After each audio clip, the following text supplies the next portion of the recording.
So I teach a class at a university. I teach algebra, and I really love it, and I love teaching my students, and I think that... Why? Because when I'm up doing lectures or when I'm working with them one-on-one and I'm explaining math, I feel like I really can explain it well, and I can see where they are and what parts they are missing, and I can like fill in that gap. So you can imagine how your inner being feels about you because it is identical. What?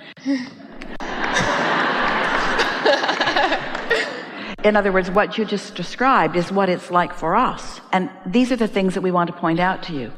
The reason that you like this mathematical experience is because the laws are solid and unequivocal, and they always test out no matter what.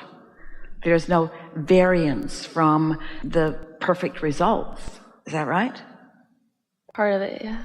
There's also a lot of creativity in developing new theorems and all of that. Oh, really? Yeah. Sort of like life. But what we're getting at is, as you teach the basics and you have the thrilling experience of watching your students discover them and apply them and get the results from them, standing in more and more confident places of asking for more and more applications of the laws of mathematics. Yeah.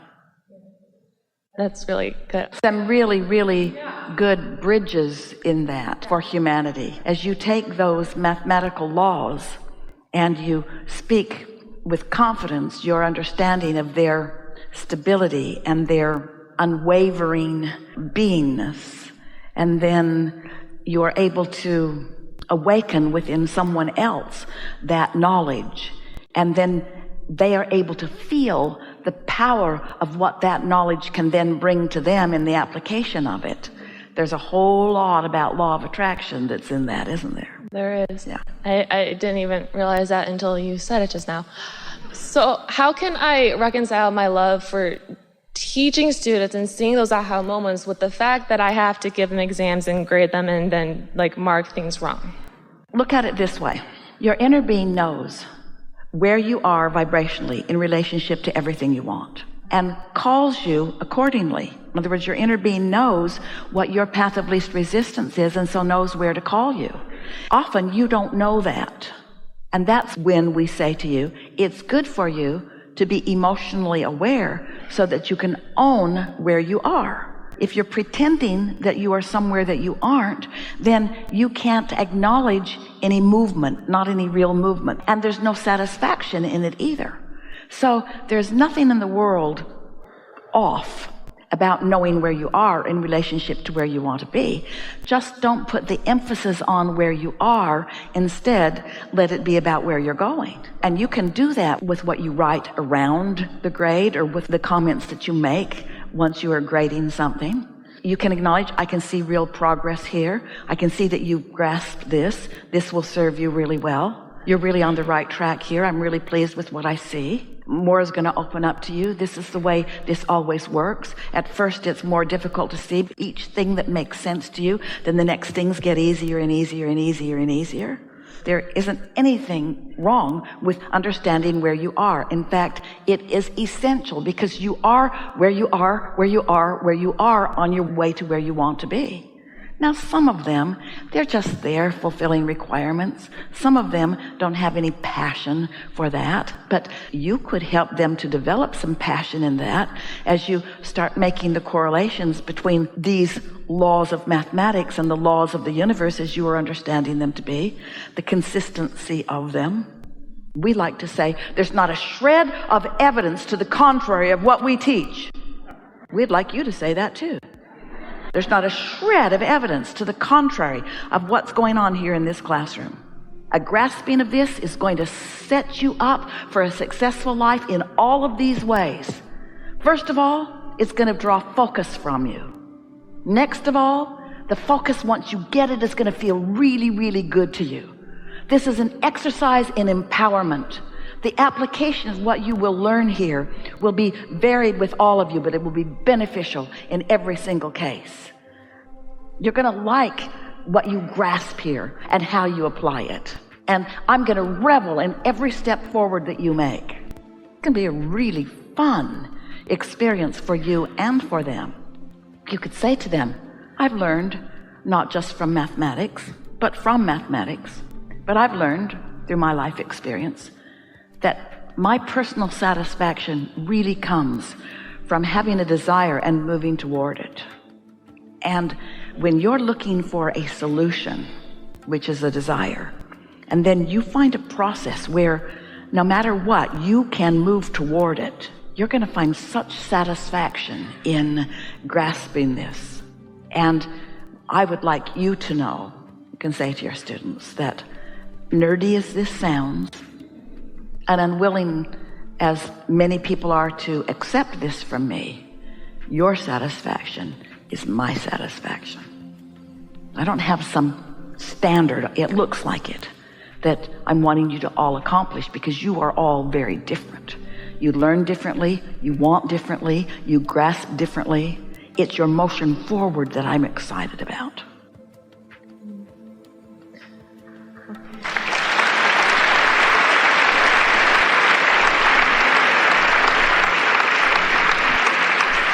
So whenever I get a new class, there's always a mix of students. Some are very interactive and ask questions and show up, and then there's always some students who don't show up. I want to be able to reach all of them. And they show up and don't show up for different reasons. Some of those who show up to show off. Some of those who show up out of a lackful consciousness that if they don't show up, they won't get it. There are several reasons why people show up. Some don't show up because they've already got it. Some don't show up because they don't think there's any hope of ever getting it. But in all of that, if you can take those categories of showing up or not showing up and make different categories of them, those who are under the influence of source energy and those who aren't, and you can see your singular intention every time you take the podium, every time you stand on the platform and address them. If you can remember that your dominant intention is to inspire the pile they're in. You want to inspire the pile they're in. You want to inspire them being under the influence of source pile. And how do you do that? By you being under the influence of source, by you being tuned in, tapped in, turned on, by you loving what you're doing, by you having fun with it all, by you reveling in the new discoveries that you find. You follow what we're getting at. You can't inspire somebody into the tuned in, tapped in, turned on pile unless you're there. So if you're worrying about why somebody's not showing up, you're not in that pile. But if there's a pile of students or some students who don't show up because they are feeling like they're never going to get it, I want to be able to inspire them too. And I know that if you fall behind in math, it just gets more difficult. So like I want to inspire them, and I want them to know that they can make sense of it too. You could teach any one of them from the beginning of addition and subtraction all the way to the most sophisticated mathematics in 1 year or less if you had their attention and they had your attention. Time is irrelevant. So that's a flawed belief that does not serve you or them. What was the flawed belief? That they'll get behind and they'll have a hard time catching up. Oh. Because all that's necessary is a desire. And so your work is to ignite their desire. And how do you ignite someone's desire? By igniting your own and not worrying about where theirs is. By not making assumptions that you have no way of really knowing. By not just throwing them in a basket and calling them such and such. That's how most of the world operates. If you do this, I'm going to put you in this pile. Now that you're in that pile, these are the things I expect of you. But if instead of that you'll say, oh, there's only two piles and one's tuned in, tapped in, turned on with source energy and one isn't, and you could be in any pile. In other words, we could have some fun here that could get you in that pile, and you could hear something that you've never heard before, not because you were at all the previous classes and because you got good marks on all of the previous quizzes, but because right now you're tuned in, tapped in, turned on, and what I just said made sense to you. Mm-hmm. And that's what I want to do for them. And it's what I want to inspire within them. Yeah. But I know that if it starts to go to a place where they do get a couple low marks, or they have already gotten feeling overwhelmed. Well, now you're basing what you're saying now on what you thought before you sat here. But now you've sat here and we've had this conversation, and now they got a low mark, but you wrote something on their paper that you've never written on their paper before, so now they're different than they've ever been before. So they got a low mark, and what did you write on their paper this time? Need common denominator? What did you write on their paper this time that you didn't write on their paper before we had this conversation? Good job. You're getting it. You got to know what you don't want before you can know what you do want. This is causing focus within you. I feel expectant of good things coming. I'm glad you're in this class. I'm glad that you're here. I'm glad that we get to co-create together in this way. Mm-hmm. And I definitely feel that when I'm interacting with them, I see behaviors that I think are hurting them. And like what? Like not asking questions, not coming for help if they don't understand something. Say that to us. See us as that student and convey that to us.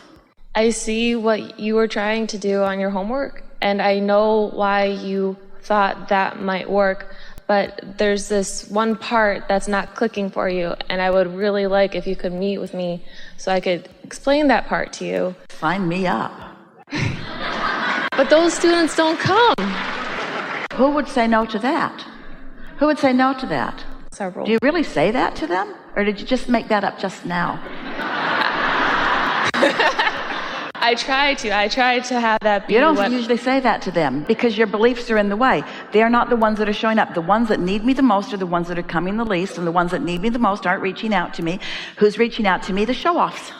Can you see what we're getting at? Is that you want to give them the benefit of the doubt, because you can't uplift someone to an attitude or a place unless you hold it about them. In other words, if you were a healer, we would encourage the sick people to stay away from you.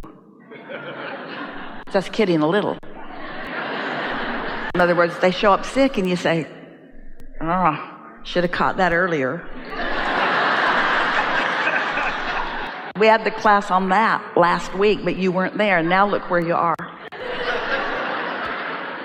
And you can't get there from there. Should have been there last week and you'd have got that part, but you weren't there. So now...